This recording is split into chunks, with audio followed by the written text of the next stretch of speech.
Hey everyone, welcome back to another episode of the Next in Time podcast. I'm your host, ST Tangarala, and today our guest is none other than Mitchell Nikitin. Mitchell is someone who is looking to make an impact in the logistics and supply chain industry. And he is someone who has 13 years of experience in logistics, retail, e-commerce, and whatnot, dealing with different kinds of roles, and he has we're lived in across multiple countries. And now his goal is to be able to just help make delivery access more affordable to the average consumer, which has started called Via.Delivery. And without further ado, Mitchell, welcome to the show. Excited to be here. So how's the experience been so far being in the Bay? Because I see that you're originally from Russia, is that right, or Poland?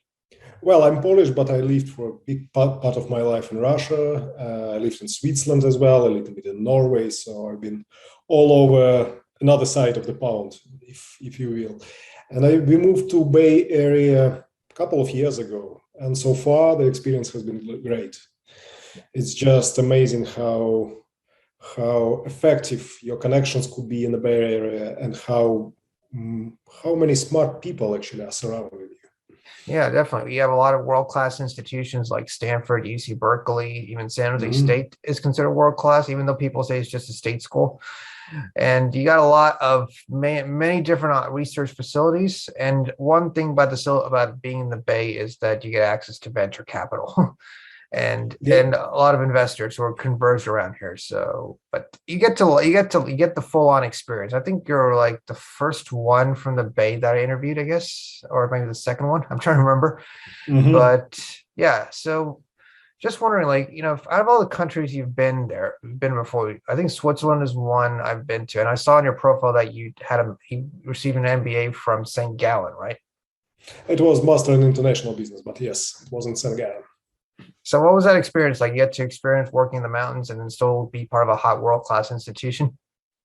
Yeah, it was actually cool. I remember the atmosphere there was pretty amazing. So in the morning, you basically climb to the university building over the stairs, right? They don't have a regular streets; they more like stairs going up and down the hill. So that was quite cool. And overall, they are focused a lot about finance. Obviously, they're Swiss, right? So not so much around innovations, I would say, as you would expect from Stanford as a good example, but they are like very, very strong in finance. Yeah. So yeah, and also another thing I wanted to gonna mention is that you were a mentor and a judge of an accelerator program. Yeah, And that's Alchemist Acceleration Program, actually. That's the reason we got to the Bay Area at the first place. So we've been so invited. like you started in where did you start? Was it Norway? That's where you started, or which country was that? No, that's the acceleration program is in San Francisco. So it's actually in the Bay Area. Okay, never mind. I got all my places all mixed up today, but No worries. yeah. So right now, right now I see about Via.Delivery. So right now you're looking to make a major impact in the in the logistics, delivery, and supply chain industries. And so what is it that what made you really be interested in taking on that challenge of some disrupting those types of industries? Well, I would say for me, it's not so much about disrupting, it's more about making things more efficient.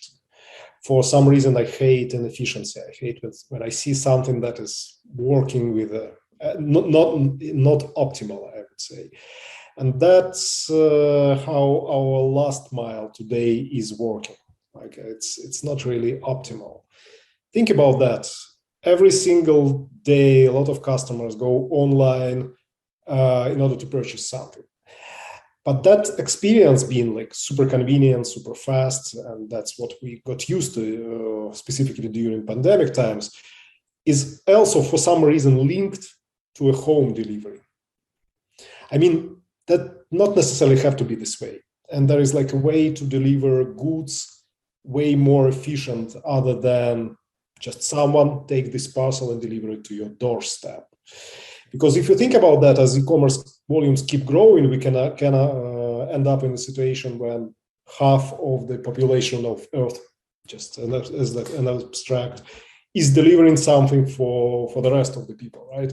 Yeah. So that's kind of crazy, especially if you think about all this like super fast deliveries when a dedicated person, instead of you going somewhere yourself just to grab it and get back, it's someone else is doing this job for you. And we try to optimize it in our way. And we think of the future of retail, it's definitely going to be something where you can purchase online because of the convenience, because of the efficiency. But for delivery part, we try to, if you will combine as many deliveries as we can and ship them to a local pickup location, in our case being local brick and mortar and retail stores, so that members of the neighborhood, they still go there. They still go to local groceries, to local C-stores on daily basis. So it's basically no extra route for them in order to pick something up from those locations, whereas there is an extra route if somebody is delivering to your doorstep, like a courier or so. Yeah. Yeah. I was just going to say, what is it with the supply chain or logistics that you feel is the cause of why these, I mean, this in the modern world we live today, we are highly, as you mentioned, we're highly dependent upon instant delivery. And the fact that a lot of major companies like Amazon, for example, they're out there, providing their 2-day free shipping, or even they're delivering products much faster than usual. And what is it about your business that is making it like more? What is it making it better than what Amazon's doing? Well, I would say that our clients are those non-Amazon online stores at the first place. So Shopify, WooCommerce, BigCommerce kind of brands, right, who try to compete with Amazon and try to compete in terms of the customer experience. And we help them to do that by providing a more efficient logistics, more efficient last mile, sometimes from 20 up to 50% more cost effective. So if you think about them, like the Shopify owners of the world, what kind of choice they have these days? For example, they are selling something online and they want to promote a free shipping for their customers just to match the expectation those customers have on Amazon. But if they're selling something expensive, something for like $500, $600, that's not that complicated to do. Basically, you just increase the price of the item by the price of the shipping, and then you call it free shipping. Now, what happens if you try to sell something for $30 or $20? Well, guess what? This trick no longer works. So you cannot increase because the shipping itself could be like $12 on top of that. So it could be crazy. So now, if they want to subsidize and make this shipping for free for their customers, they need to pay it out of their own pocket. But they're running a business and they have to be profitable at some point in time. So now they would start to look for alternative ways of deliveries, right? They start to try to find the way how to make the deliveries less expensive. And they can go to traditional carriers and ask them for like, hey, can we do a rate reduction? But in the current situation with the fuel prices that we just discussed before this call, right? It's very hard to decrease shipping costs, specifically from last mile perspective, because the fuel is going through the roof. Right. So they ended up like not getting what they want from a price point perspective, and they obviously increase the shipping costs that they place in front of their customers. And customers start to compare like, hey, should I buy it from them or should I go to Amazon and get a free shipping from Amazon? And the way we help them, we say like, hey, you can pay us Via.Delivery less for every single delivery. And that would either help you to set up for this free shipping experience, or at least to reduce shipping costs for your customers and make them more willing to choose it and to buy it from you other than from anywhere else. Right. So one thing I would say is like, let's say a mom and pop store out there, they can always use Amazon to have their products delivered much faster. But what you're trying to do is to be able to bring the customer into the store and pick up their order. Is that what it's called? Or is that completely different from or is it different from like, let's say, delivering to your doorstep? So we call this experience buy online, pick up anywhere. If you know that there is an acronym, if you go to target.com or walmart.com, you have this buy online, pick up in store experience. Right. They call it BOPIS. But in this case, the same brand you are buying from online, the brick and mortar locations should be absolutely the same. In our case, we say, hey, you buy from Shopify, Mamas and Papa's toy store, and you pick it up from a local pharmacy, in local pharmacy. And that's our experience. And we are looking at pretty much half of our customers. They are saying that they so choose to pick it up from local pharmacy instead of home delivery because of the price point. Pretty much like 49% of them, almost a half.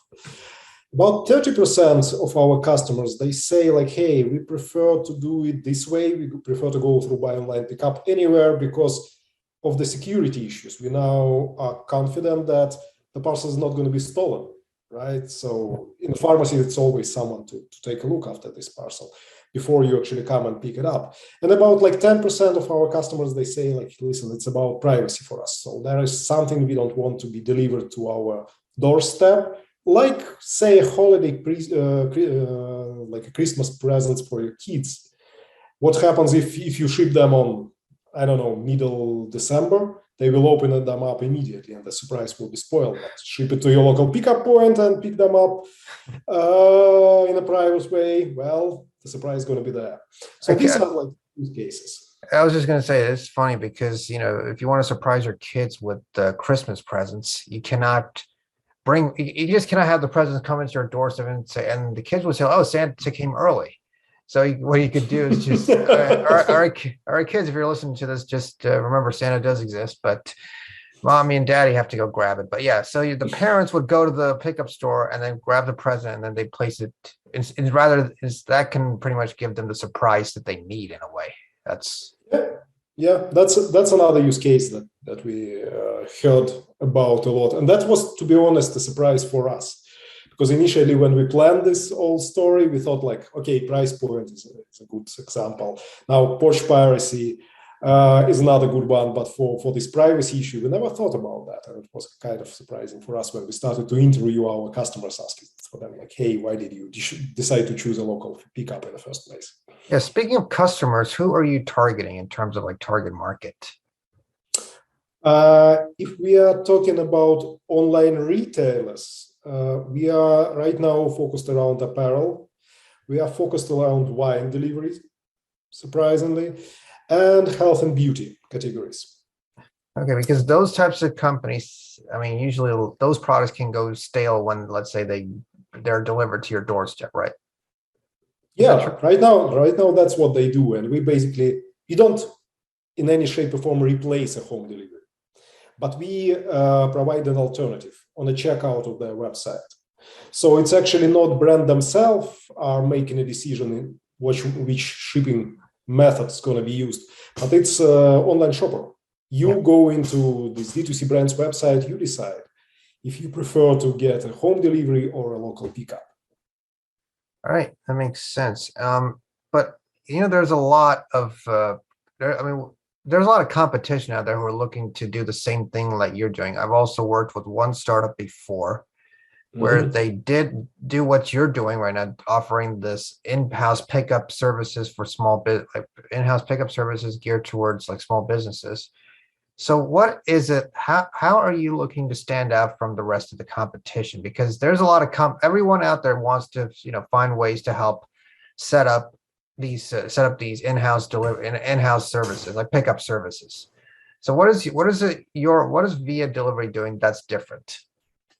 Well, we focus these pickup locations around existing businesses, meaning those brick and mortar stores that can benefit from extra foot traffic. That's crucial for us because, listen, if you go to local pharmacies, maybe you need to buy something the same day or at least some snacks, right? So doing this extra purchase is a key for us to provide like a lower shipping rates and lower prices.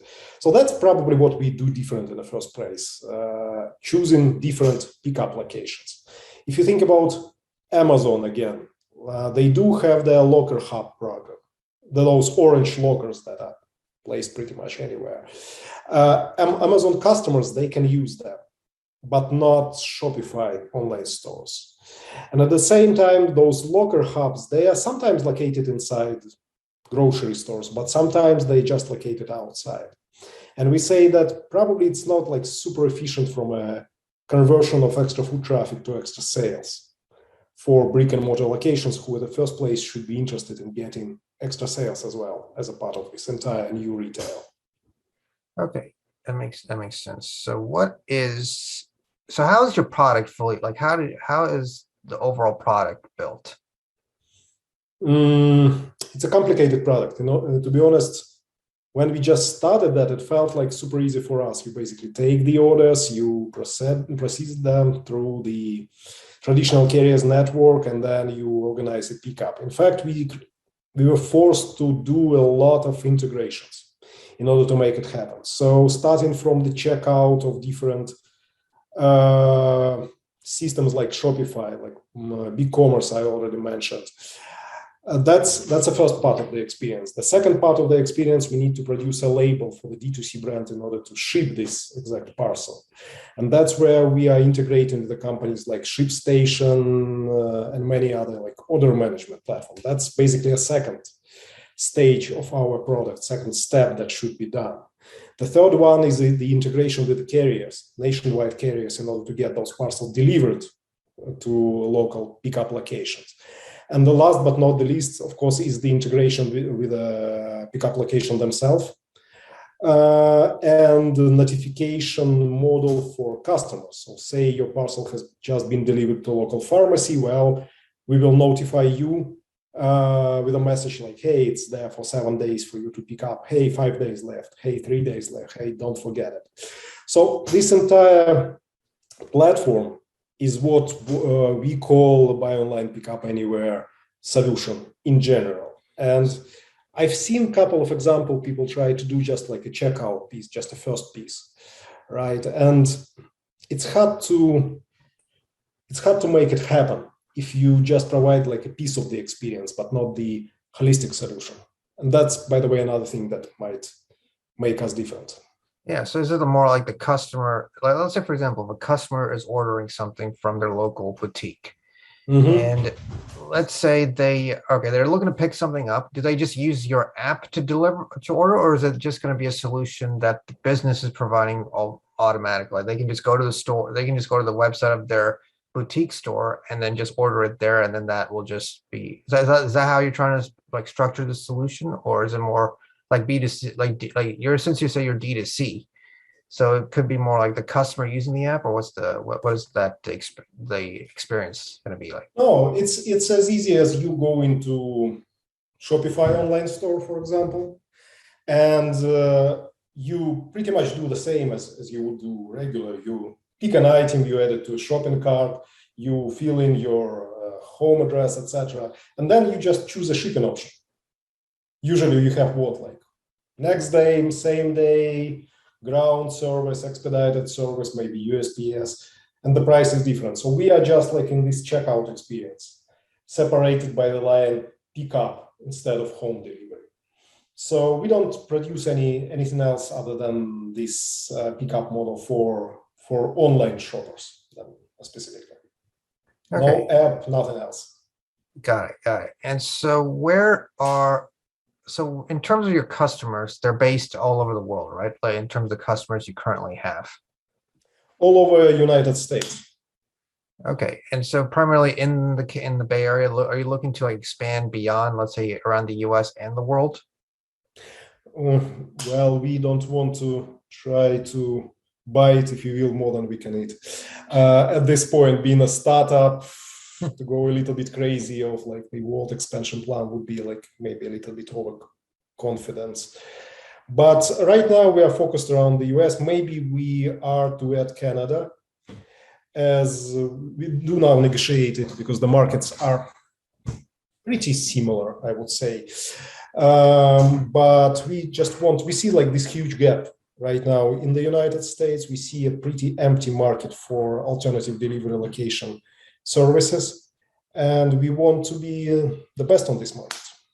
Okay, and so where are you right now? What stage are you at currently with your business? I mean, I think when we spoke off the camera, you said to me you're raising seed round or Series A funding. We are going to Series A. We already raised our seed last year. Now we are at a stage where we do have about 20,000 pickup locations nationwide. That was our first point. We needed to establish this network. So right now, if you think about that, our pickup locations are within 5 miles from 90% of the US population. So the network is there and it's pretty dense. And pretty much anywhere in the United States, you will have the access to our network. And the next step for us is to onboard as many D2C brands as possible, right? And we just started to do that. We are running like about a dozen of initial brands right now, and we are onboarding another couple of dozens as we speak. And okay, yeah. So another question I wanted to ask was, in terms of your vision and your mission of what you're trying to do for the future in terms of logistics, would it be possible that do you see like a vision where, okay, you are now the prime arbiter of this disruption? Or let's say, I know you don't like the term disruption, but it's just like this change that you're trying to make in the logistics industry. Because especially now that you see a lot of issues with supply chains, like, deliveries are being delayed. And even, let's say, you cannot deliver something to people's homes, everything's getting slower. I mean, would your app kind of work? Let's say for a grocery store, let's say food just runs out, and then the food that comes in from the warehouse. So would there be more like, okay, people now go to the warehouse with your app? So I'm just trying to like think more beyond than what's expected. Not necessarily, but if we are thinking about future, I'm thinking about, imagine yourself your local corner store, if you will, like a convenience store you go to buy milk.